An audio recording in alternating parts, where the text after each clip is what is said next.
parole aux associations.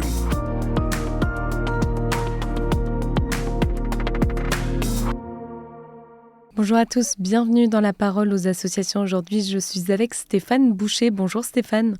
Bonjour Agnès. Alors, vous êtes le responsable du secteur couple des associations familiales catholiques et vous organisez un cycle de conférences Aimer en vérité. Alors, la semaine dernière, vous aviez la deuxième conférence consacrée au thème tendresse et sexualité par le psychologue Marc Danselme. Est-ce que vous pouvez nous raconter comment ça s'est passé ? C'était très bien. Nous avions plus de 1400 personnes qui étaient connectées à cette conférence à distance. Alors, pour parler brièvement de Marc Danselme, après une carrière riche au sein de l'Armée de Terre, il s'est reconverti en 2007 pour redevenir psychologue clinicien. Il vient d'écrire un ouvrage très intéressant qui s'appelle L'amour durable, où il va décortiquer les 4 processus vertueux qui renforcent le couple. Donc, il y a la vie émotionnelle du couple, il y a l'harmonisation des désaccords, il y a la sexualité conjugale et les interactions négatives. Et dans sa conférence, il a particulièrement détaillé le processus vertueux de la sexualité conjugale. Le conférencier a tout d'abord détaillé le cadre général de la sexualité, qui est l'amour, qui mêle les 3 aspects importants de l'affectif, de l'intime et du sexuel. Et évidemment, il a parlé des fonctionnements de l'homme et de la femme, qui sont évidemment différents dans la sexualité. L'homme s'est construit autour du sexuel, notamment c'est la dimension biologique, et la femme autour de la relation intime.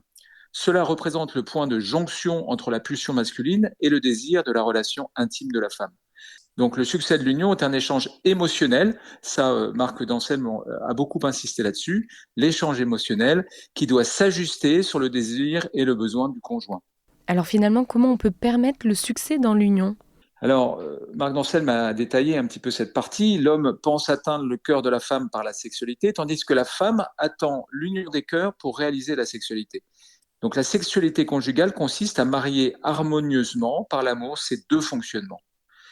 En fait, la réussite ne se mesure pas en matière de degré de plaisir, mais en matière de compréhension et d'accordage intime entre les époux.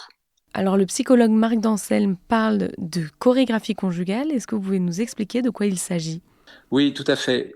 Alors, avant de parler de chorégraphie, Marc Danselme a bien précisé que dans la vie générale, le couple oscille entre un mouvement d'éloignement psychologique et physique et de rapprochement psychologique et physique. Mais ensuite, dans l'union des corps, il a parlé des 5 étapes de cette chorégraphie conjugale. Il a notamment insisté sur la préparation psychologique qui précède et qui doit se concrétiser évidemment par une atmosphère de tendresse, de compréhension mutuelle.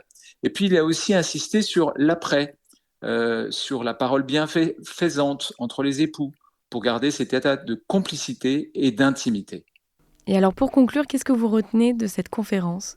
Alors, cette conférence a été passionnante. À la fin, en fait, ce qu'on peut dire, c'est que la sexualité conjugale n'est pas une quête de performance, mais elle constitue un acte sublime, une marque joyeuse de l'union des personnes, dont le bénéfice est un surcroît de connivence et d'unité des époux, tant sur le plan psychique que physique.